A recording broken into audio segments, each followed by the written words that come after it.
Hey there, I'm Josh, and I want to tell you about the time I found two homeless girls in my room who ended up becoming my maids. But before anything else, don't forget to hit that like button, click subscribe, and hit that notification bell icon to show your support for me. So, when I was a little over 18, my dear old granny passed away. She was like a mother to me. I never knew my parents because they kind of disappeared off the face of the earth when I was very young. My granny took custody of me and she raised me. And when she died, she left me everything she owned, from the sprawling mansion we lived in, to the boxes and boxes of cat litter and tinned food she was saving up for the impending apocalypse she was so concerned about. It could be today, could be tomorrow. All I know is it's definitely gonna happen, she always used to say. At least, she didn't have to stick around too long to find out. When I was told that I was her only heir, it was a weird feeling. I was still grieving the loss of my best friend and the only family I ever had. But on the other side of the coin, as her lawyers phrased it, I would not have to work a day in my life ever again. That kind of information for any teenager is life-changing. Some change for the better, and some for the worst. Luckily, my grandmother didn't just raise me. She also taught me how to take care of myself. She instilled in me the virtues of hard work and made sure I understood the value of money. When I was in high school, I took part-time shift at the local fast food joint. It was her idea. She said it'd help me later in life. I couldn't see how at the time, but I did it anyway. I've been working there for a couple years by the time my Grammy kicked the bucket, and boy, was I itching to get out. Let's just say it's not the most glamorous job. I was happy that I was earning my own money, the way Grammy taught me, but when the grief had passed and I needed to face the realities of being the caretaker of an estate and the huge sums of money that came with it, I kind of felt a bit relieved that I never had to flip burgers again. If I played my cards right, that is, it's a decent job, and all hats off to the foot soldiers of the fast food game. But dang, did they treat their employees like crap. So, I eventually quit my part-time job and became primarily focused on running my grandmother's house and making sure her investments were managed properly and that her favorite charities were taken care of. I wanted to make her proud by not only maintaining her fortune, but also growing it. I had to learn a lot pretty quickly, all while still being in my teens. It was a whole lot of responsibility, but I didn't really have much of a choice. I just had to grow up fast. I was coming home from a charity event when I noticed something highly unusual. I highly dislike people who leave lights on when they're not in use. So you can imagine my confusion when, as I drove up the mansion driveway, I saw my bedroom window open and the lights turned on. Sure, I had a small number of staff who helped me maintain the place, but none of them stayed at the house. My heart was pounding against my ribs when I tried as quickly as I could to unlock the main door and tiptoe up the stairs to my bedroom door. Just as I rounded the corner, I heard voices. "What are you doing with that? Put that down, it's worthless," said the voice.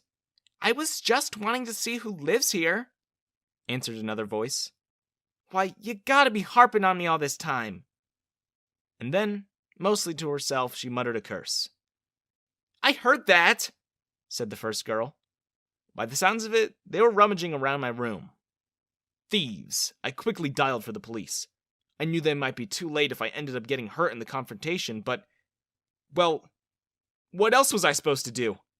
I wasn't just gonna stand there and wait for them to steal more stuff. And since we lived pretty far out from town, the police weren't gonna get there in time anyway. So without a second thought, perhaps with not much thought, to be honest, I burst into my room and yelled, "Freeze!" For a millisecond, I looked at the burglars who looked like deer in headlights and thought, wow, that really does work. Two girls stood before me. One had a photo of me and my grandmother in her hand, and the other was busy stuffing a huge bag with some of my possessions. To be fair, I could have just as easily let them go with their loot. I wasn't one to keep expensive stuff. I guess, at that point, it was more about the principle. I just didn't want to let criminals get away with whatever they wanted. The problem was, I had no idea what I was doing. For all my commitment to self-learning, I never did manage to enroll myself in any self-defense classes. So, When the one with the bag lunged at me as if she was about to strike me, I stuck my hand forward in a lame attempt at a defensive maneuver and caught the girl squarely on the nose. She immediately doubled over and fell on her knees. As she clutched her face with her hands, she cried out, "Gee, friggin' Zeus! Ow! Dang nabbit! What'd you do that for?" I looked down at my hand. Well, I thought you were gonna hurt me or something. Sorry. What? Wait, why am I apologizing? You're stealing my stuff. I was just about to explain, the girl who had now dropped the bag of my stuff said as she straightened herself up. From behind her, the other girl sniggered. "Karma got her good," she said. "Oh, shut your mouth, Lee. Karma's gonna get you too when we land ourselves in jail. I told you to friggin' hurry." It dawned on me that the girls weren't the best thieves. They just stood there bickering instead of making a run for it. It seemed like they even forgot I was there, so I coughed to get their attention. The cops are on their way, so you're gonna have some explaining to do." At that, the girl that had accidentally clobbered on the nose fell to her knees again, not from pain, but to plead her case. "Please," she begged, looking me straight in the eyes. "Please, I swear we mean no harm. We're homeless, and we haven't eaten in days. I swear we weren't going to take anything important. We just needed to eat and get some money for a ticket." "She's telling the truth. I'm Lee, and the ugly one's Daisy," explained Lee. She fell on her knees too before she added, "We're not hurting no one. We were just going to take things you won't miss. See?" She dumped the contents of the bag onto the floor, and out tumbled a few things they'd handpicked. She was kinda right. If I hadn't gone home early, I wouldn't have noticed that any of them were missing. In fact, I was a bit concerned at how bad they were at stealing. 1, they introduced themselves, and 2, the stuff they were about to take were utterly worthless. There was a small lamp, a few pieces of decor, a small painting I did when I was about 5, and a half-eaten sub they'd nicked from my room's mini-fridge. "You know, that stuff's not worth more than a few bucks, right?" I told them. I held up the lamp to make my point. "I got this at the dollar store." I could see the gears turning in their heads as they processed that bit of information. And then, the girl who introduced herself as Lee piped up. "Lies! You're rich! You don't shop at no dollar store!" I showed her the price tag that was still underneath the lamp's base, and as the light of realization dawned on their faces, I read the price out loud. 99 cents. Pretty good bargain if you ask me. That was when Daisy took my hand and squeezed on it. Please don't turn us in. I promise we won't do it again. We were just really hungry and we needed a bus ticket to get out of here. I promise. Please, just let us go." "Very hungry," repeated Lee. And as if to prove her point, her tummy began to rumble. The next thing I said was, in my opinion, the craziest idea I'd ever had. I didn't even know why or how I thought of it. But suddenly, I just blurted out, "Let me rescue you." "Rescue?" Daisy said as if the words deeply offended her. "We're not stray cats, jerk." I was flustered. I certainly didn't mean it to come out that way. So I said instead, "Right.